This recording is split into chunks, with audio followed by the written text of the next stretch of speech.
السلام علیکم ورحمۃ اللہ وبرکاتہ۔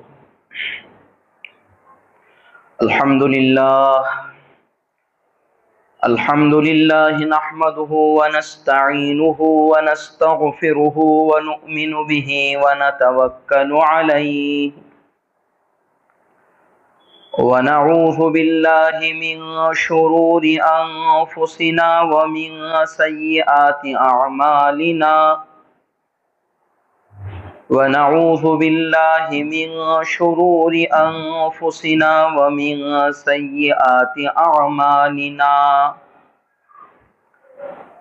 من يهده الله فلا مضل له ومن يضلله فلا هادي له ونشهد ان لا اله الا الله وحده لا شريك له ونشهد أن سيدنا وسندنا وطبيبنا وحبيبنا ومولانا محمدا عبده ورسوله أما بعد فقد قال الله تبارك وتعالى في كلامه المجيد والفرقان الحميد اعوذ باللہ من الشیطان الرجیم بسم اللہ الرحمن الرحیم ربنا وابعث فیہم رسولا منہم یتلو علیہم آیاتک ویعلمہم الکتاب والحکمت ویزکیہم انک انت العزیز الحکیم آمنت باللہ صدق اللہ مولانا العظیم وصدق رسولہ النبی الکریم ونحن على ذلك من الشاہدین والشاکرین والحمد للہ رب العالمین اللهم صل على محمد وعلى آل محمد وبارك وسلم۔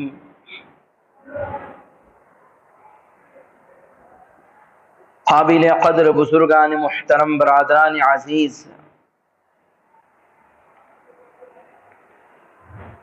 آج سفر المظفر کی 17 تاریخ ہے۔ سفر المظفر کے بعد جو مہینہ آنے والا ہے وہ ربیع الاول کا مہینہ ہے۔ ہم اور آپ جانتے ہیں ربیع الاول کے مہینے میں جناب محمد رسول اللہ صلی اللہ علیہ وسلم کی ولادت بسعادت ہوئی ہے۔ تو اس مناسبت سے میں آپ حضرات کے سامنے اس جمعہ سے جناب محمد رسول اللہ صلی اللہ علیہ وسلم کی سیرت طیبہ بیان کرنے کا ارادہ کیا ہوں۔ اللہ تعالیٰ سے دعا ہے کہ اللہ تعالیٰ ہم لوگوں کو جناب محمد رسول اللہ صلی اللہ علیہ وسلم کی سیرت اور سنت کو اپنانے کی توفیق عطا فرمائے۔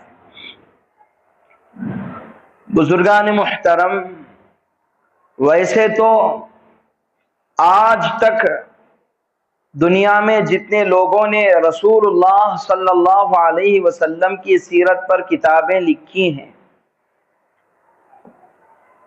آپ صلی اللہ علیہ وسلم کی تعظیم میں اور آپ کی شان عقیدت میں نعتیں لکھی اور پڑھی گئی ہیں۔ کوئی انسان دعویٰ کر نہیں سکتا کہ میں رسول اللہ صلی اللہ علیہ وسلم کی سیرت کا حق ادا کیا ہوں، بلکہ جتنے لوگوں نے رسول اللہ صلی اللہ علیہ وسلم کی سیرت طیبہ لکھی ہے اور جن لوگوں نے آپ کی شان میں آپ کی تعریف اور توصیف میں نعتیں لکھی اور پڑھی ہیں، ان میں سے ہر ایک یہ چاہتا ہے کہ میرا نام بھی رسول اللہ صلی اللہ علیہ وسلم کے ثنا خانوں میں لکھا جائے۔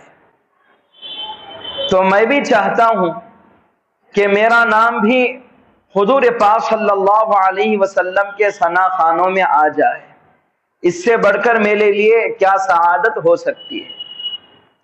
بزرگان محترم، آج کے اس جمعہ میں میں آپ حضرات کے سامنے حضرت ابراہیم علیہ السلام کی اس مشہور دعا کا ذکر کروں گا جو انہوں نے شہنشاہ وفا، تاجدار مدینہ، احمد مجتبی جناب محمد رسول اللہ صلی اللہ علیہ وسلم کے لیے ارشاد فرمائی ہے۔ حضرت ابراہیم علیہ السلام کی یہ دعا بڑی جامع ہے اور بڑی مشہور دعا ہے، اور اللہ تعالیٰ کے نزدیک اس دعا کی اتنی اہمیت ہے کہ اللہ تعالیٰ نے اپنے کلام یعنی قرآن مجید کے اندر اس دعا کو اللہ نے جگہ دی ہے۔ وہ دعا کیا ہے؟ سورہ بقرہ کی آیت نمبر 129۔ اللہ تعالیٰ حضرت ابراہیم علیہ السلام کی دعا نقل فرماتے ہیں، ربنا وابعث فیہم رسولا۔ حضرت ابراہیم علیہ السلام نے دعا مانگی تھی کہ اے اللہ، میری خواہش ہے، میری تمنا ہے، جس پیغمبر کو آپ آخر الزمان پیغمبر بنا کر بھیجنے والے ہیں، میں چاہتا ہوں کہ وہ پیغمبر میری اولاد میں آئے۔ دعا کہاں ہو رہی ہے؟ کعبہ کے سامنے، مکہ مکرمہ کی سرزمین پر، دنیا کی مقدس زمین پر کھڑے ہو کر ایک پیغمبر، ایک جلیل القدر پیغمبر اللہ کے حضور دعا کر رہا ہے کہ اے اللہ، مجھے محمد چاہیے، محمد رسول اللہ چاہیے، جو خاتم النبیین ہوگا، جو امام الانبیاء ہوگا، جو اشرف الانبیاء ہوگا، جس کے صدقے میں آپ نے کائنات کو بنایا ہے۔ ایک پیغمبر دوسرے پیغمبر کو اپنے دعا میں مانگ رہا ہے، خلیل حبیب کو اپنے دعا میں مانگ رہا ہے۔ رسول اللہ صلی اللہ علیہ وسلم کی فضیلت اس سے بڑھ کر کیا ہو سکتی ہے؟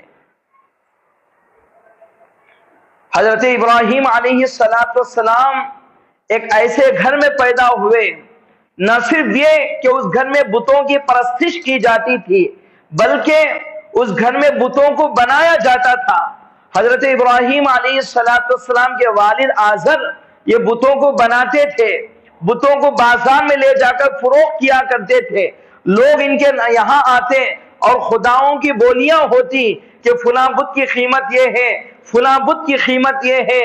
بتوں کو بنایا جاتا، بازار میں لے جایا جاتا، فروخت کیا جاتا، صبح و شام بتوں کی پرستش کی جاتی۔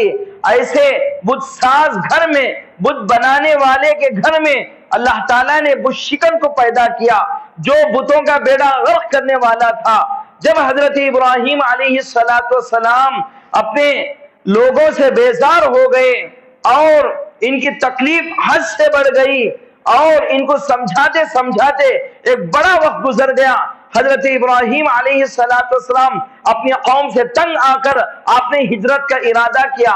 حضرت سارہ علیہ السلام جو آپ کی زوجہ ہیں، جو آپ کی بیوی ہیں، آپ کو ساتھ دیا اور ہجرت کرتے کرتے ملک کنعان چھوڑ کر ہجرت آگے بڑھاتے رہے اور ہجرت کرتے کرتے آپ ملک مصر پہنچے۔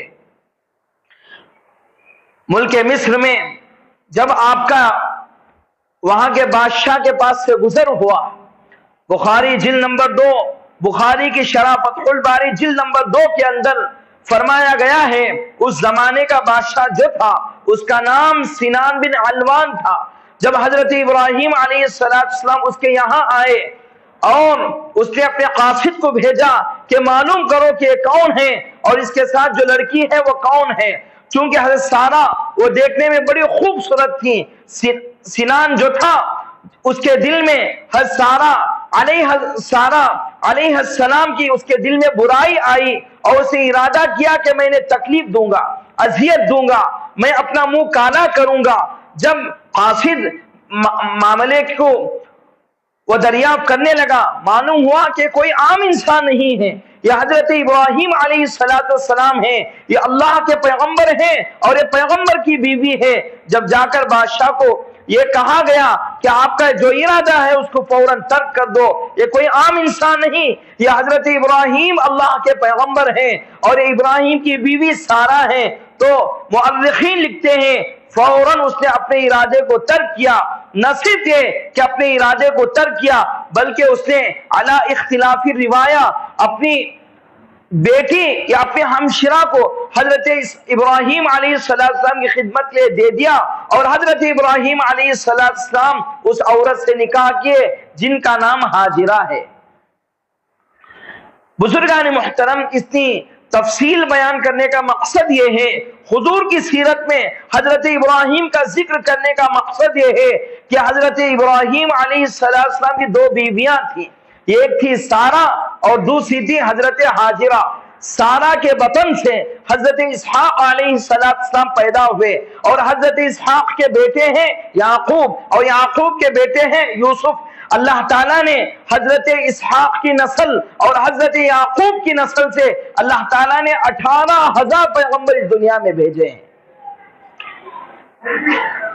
اور حضرت ہاجرہ علیہ السلام کے بطن سے حضرت اسماعیل علیہ السلام پیدا ہوئے، اور حضرت اسماعیل کی اولاد میں تنے تنہا جناب محمد رسول اللہ صلی اللہ علیہ وسلم دنیا میں پیغمبر بنا کر بھیجے گئے ہیں۔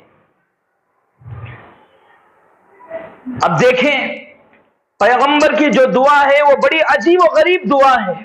ایک دعا میں پیغمبر کہتا ہے ربنا وابعث فیہم رسولا، اے اللہ مجھے محمد رسول اللہ چاہیے۔ ایک دعا میں کہتا ہے رب ھب لی من الصالحین، اے اللہ مجھے صالح لڑکا چاہیے، مجھے اسماعیل چاہیے۔ اللہ تعالیٰ نے دونوں دعاؤں کو قبول فرما لی، اسماعیل کو آپ کی جھولی میں ڈال دیا، محمد رسول اللہ کو آپ کی جھولی میں ڈال دیا۔ کتنی عجیب و غریب دعا ہے۔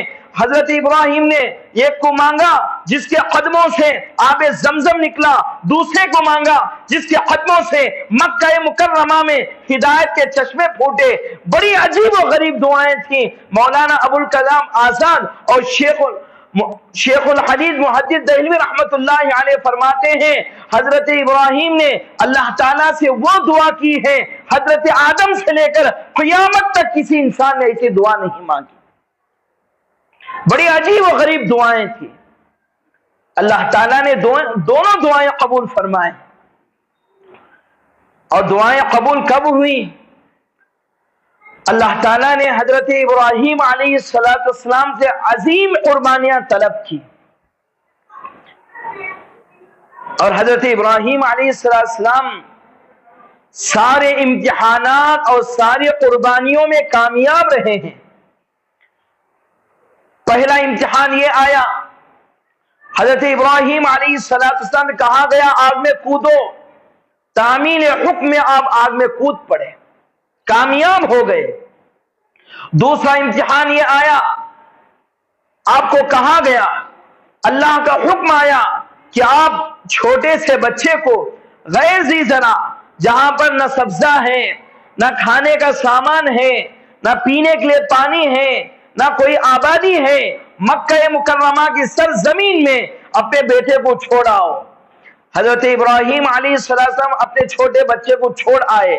اس امتحان میں بھی آپ کامیاب رہے۔ تیسرا امتحان یہ آیا، یہ حکم ہوا کہ اپنے لڑکے اور اپنے بچے پر چھری چلائیے۔ اس امتحان میں بھی آپ کامیاب ٹھہرے۔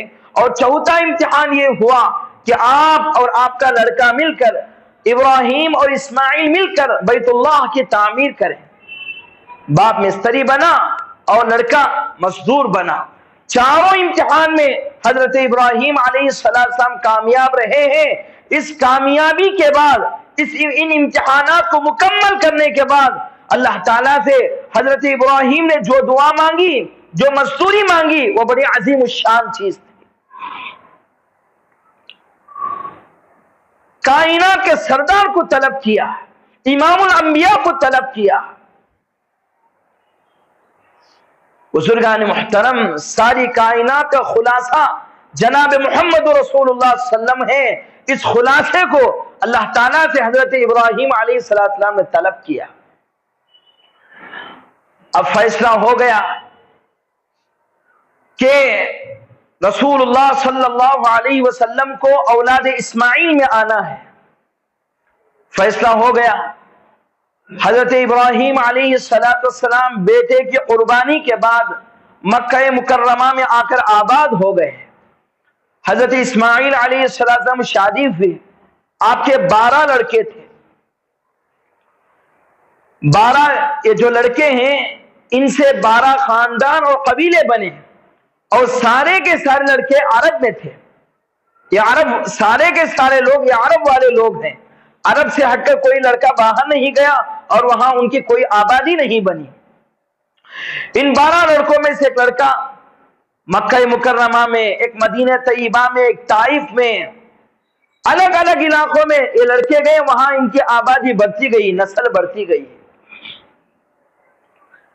پھر دورہ چلتا رہا۔ ترمذی کی روایت ہے، حدیث نمبر 3606، جناب محمد رسول اللہ صلی اللہ علیہ وسلم فرماتے ہیں کہ اللہ تعالیٰ حضرت اسماعیل علیہ السلام کے اولاد میں بنو کنانہ کا انتخاب کیا، بنو کنانہ کو فضیلت دی، اور بنو کنانہ پر قریش کو فضیلت دی، اور قریش پر بنو ہاشم کو فضیلت دی، اور بنو ہاشم میں سے اللہ نے مجھے فضیلت دے کر میرا انتخاب کیا۔ محمد بن عبداللہ بن عبد المطلب بن ہاشم، یہ حضور پاک صلی اللہ علیہ وسلم کا نسب نامہ ہے۔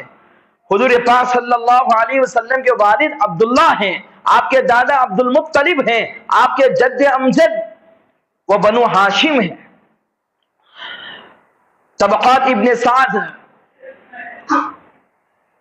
207 ہجری میں ایک کتاب لکھی گئی، سیرت پر عظیم الشان کتاب ہے۔ 1500 سال سے زائد وقفہ ہو گیا اس کتاب کو لکھے، اور اس کتاب کو لکھنے میں 20 سال صرف ہوئے ہیں۔ 207 ہجری سے لے کر 227 ہجری تک اس کتاب کو لکھا گیا، اور 30 ہجری میں صاحب کتاب کا انتقال ہوا۔ عربی کے اندر ایک کتاب ہے، اور رسول اللہ صلی اللہ علیہ وسلم کے سیرت کے ہر گوشے کو اس کے اندر بیان فرمایا گیا ہے، اور بڑی معتبر اور مدلل کتاب ہے۔ فرماتے ہیں طبقات ابن سعد جلد نمبر 1 صفحہ نمبر 45 کے اندر یہ ایک علمی بحث بھی فرمائی گئی ہے، میں پہلے بھی اس کو عرض کر چکا ہوں۔ حضور پاک صلی اللہ علیہ وسلم کے خاندان کے جو سردار ہیں، جد امجد ہیں، ان کا نام ہاشم ہے۔ فرماتے ہیں یہ ہاشم ان کا اپنا اصل نام نہیں ہے، ان کا اصل نام عمر تھا۔ انہیں ہاشم کیوں کہا جانے لگا؟ عربی میں ہاشم کہتے ہیں شوربے میں روکی کے ٹکڑوں کو بھگو کر کھانے والا، اس کو عربی میں ہاشم کہتے ہیں۔ چونکہ یہ جو ہاشم تھے شوربے میں روٹیوں کے ٹکڑوں کو بھگو کر خود بھی کھاتے اور دوسروں کو بھی کھلاتے، تو لوگوں میں مشہور ہو گیا، بجائے ان کو عمر کہنے کے لوگ ہاشم کہنا شروع کر دیے، تو ان کا نام ہاشم پڑ گیا۔ اسی طریقے سے حضور پاک صلی اللہ علیہ وسلم کے جو چچا ہیں عبد المطلب، جن کا نام ہے عبد المطلب، یہ ان کا اپنا اصل نام نہیں ہے۔ طبری جلد نمبر 2 صفحہ 9 کے اندر اس کی بھی وضاحت فرمائی گئی ہے۔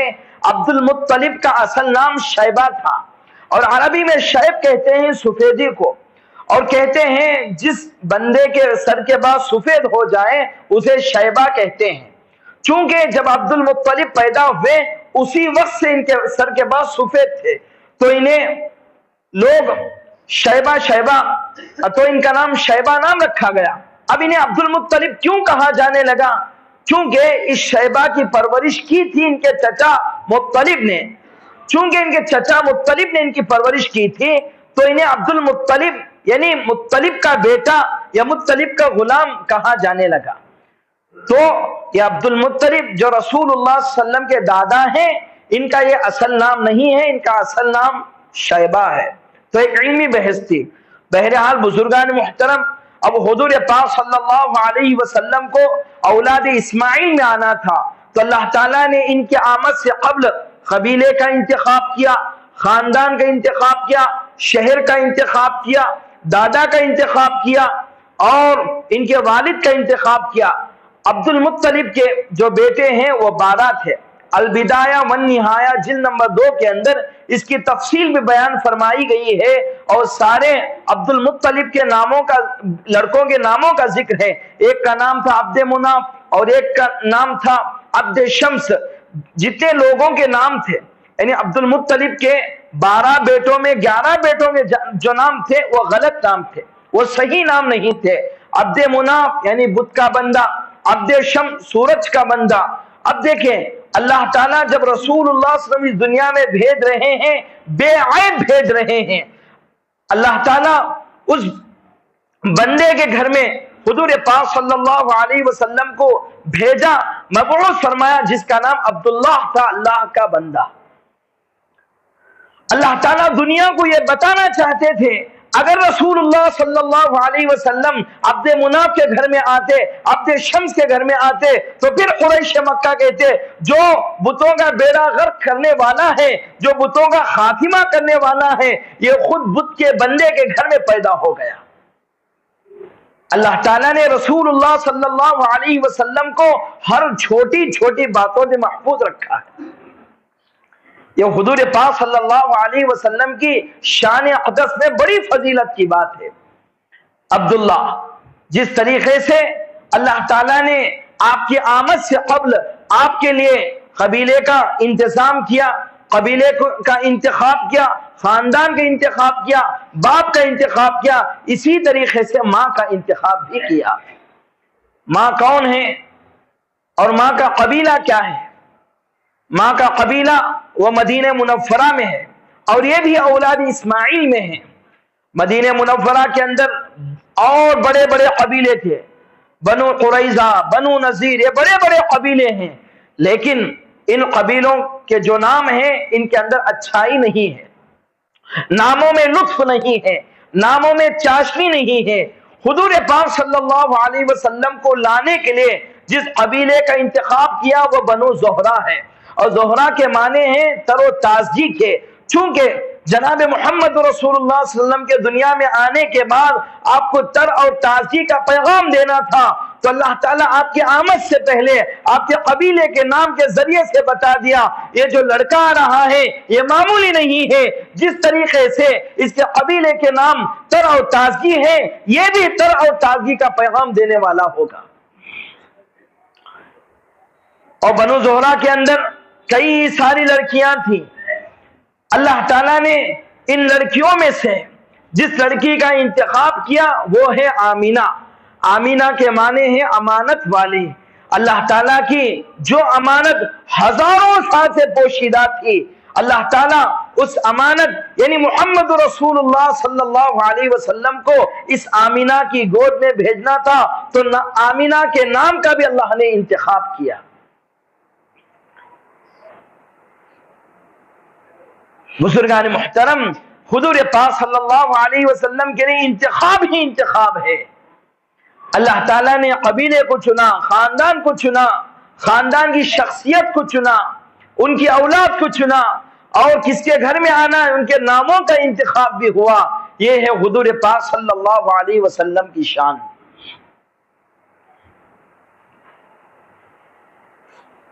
رسول اللہ صلی اللہ علیہ وسلم زرقانی جلد نمبر 2 ہے۔ آپ جس گھر میں اور جس وقت پیدا ہوئے ہیں آپ کے گھر میں غربت تھی۔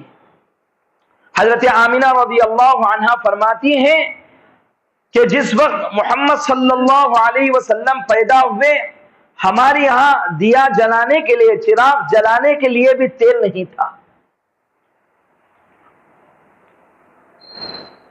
حضرات علماء کرام نے، محدثین عظام نے اس کی وجہ یہ بیان فرمائی ہے کہ اللہ تعالیٰ دنیا والوں کو بتانا چاہتے تھے، اور دنیا کے جتنے غریب لوگ ہیں ان کے لیے اللہ تعالیٰ ان کے سینے کو ہلکا کرنا چاہتے تھے، ان کے دکھ اور درد کو ہلکا کرنا چاہتے تھے۔ ہم غریب ہوں تو کیا ہوا، جس گھر میں رسول اللہ صلی اللہ علیہ وسلم پیدا ہوئے ہیں وہ گھرانہ بھی تو غریب تھا۔ غور کریں، اگر اللہ چاہتا تو حضور پاک صلی اللہ علیہ وسلم کی ولادت کے وقت چاند کو اپنا غلام بناتا اور اللہ حکم دیتے کہ محمد کے لیے آپ روشنی کیجئے، اور سورج کو حکم دیتا تو محمد کا غلام ہے، محمد کے صدقے میں تجھے بنایا گیا ہے، آج محمد کے گھر میں روشنی نہیں، جا اس کے گھر کی چوکیداری کر۔ مولانا ابوالکلام آزاد فرماتے ہیں اگر اللہ چاہتے دنیا کی ہر روشنی کو رسول اللہ صلی اللہ علیہ وسلم کی خدمت میں رکھ دیتے، تو جا ان کے گھر میں اندھیرا ہے اور ان کے گھر میں روشنی کر دے۔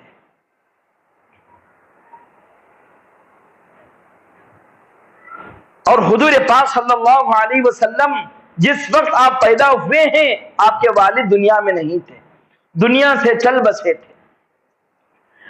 اگر اللہ چاہتے تو والد کو باحیات رکھتے، عبداللہ کو باحیات رکھتے، عبداللہ باحیات ہوتے، اپنے لخت جگر نور نظر کو دیکھ کر آپ کی آنکھیں ٹھنڈی ہوتی، لیکن اللہ تعالیٰ نے حضور پاک صلی اللہ علیہ وسلم کی آمد سے پہلے ان کے والد کو اپنے پاس بلا لیا، آپ انتقال کر گئے۔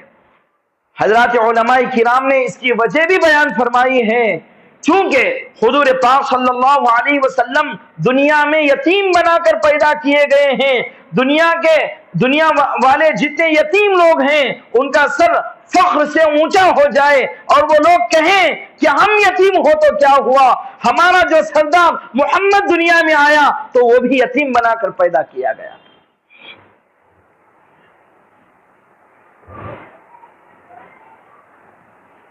حضور پاک صلی اللہ علیہ وسلم کی آمد ہوئی، اب آپ کے نام کا انتخاب ہونا ہے۔ نام بھی بڑا عظیم الشان نام ہے۔ حضور پاک صلی اللہ علیہ وسلم کے دو نام ہیں، ایک عرش پر نام ہے، ایک فرش پر نام ہے۔ عرش پر آپ کا نام احمد ہے اور فرش پر آپ کا نام محمد ہے۔ دونوں ناموں کے معنی بڑے عجیب و غریب معنی ہیں۔ احمد جس کی تعریف کی گئی، محمد جو سب سے زیادہ اللہ کی تعریف کرنے والا ہے۔ دنیا کے یہودی، عیسائی، مشرکین، منکرین، کافرین، ملحدین، کون نہیں جو رسول اللہ صلی اللہ علیہ وسلم کی تعریف نہیں کر سکا، اور اللہ کے رسول سے بڑھ کر کون اللہ کی تعریف کا حق ادا کر سکتا ہے۔ مولانا ابوالکلام آزاد رحمت اللہ علیہ فرماتے ہیں آپ حضور پاک صلی اللہ علیہ وسلم کے نام پر غور کریں کہ یہ کتنا عظیم الشان نام ہے، اور دیکھیں دنیا میں اس سے پہلے کبھی محمد نام نہیں تھا، اس سے پہلے لفظ محمد دنیا میں کسی کو معلوم ہی نہیں تھا۔ عبد المطلب نے جو محمد نام رکھا دراصل اللہ تعالیٰ کی طرف سے ایک عطا تھی، ایک القاء تھی۔ محمد نام مولانا ابوالکلام آزاد رحمت اللہ علیہ فرماتے ہیں محمد نام کے اندر اتنی مٹھاس ہے، اگر جب آپ محمد لفظ لیتے ہو تو دونوں ہونٹ ملتے ہیں، محمد محمد، جب آپ لفظ محمد کی ادائیگی کرتے ہو تو دونوں ہونٹ ملتے ہیں۔ اللہ تعالیٰ کو بتانا تھا جب آپ محمد کا نام لیتے ہو تو آپ کے ہونٹ ملیں گے، جب آپ محمد کی بات مانو گے تو آپ کے قلوب مل جائیں گے، دل مل جائیں گے۔ اللہ تعالیٰ سے دعا ہے کہ اللہ تعالیٰ ہم لوگوں کو جناب محمد رسول اللہ صلی اللہ علیہ وسلم کی سیرت اور سنت پر مر مٹنے کی توفیق عطا فرمائے، آمین۔ وآخر دعوانا ان الحمدللہ رب العالمین۔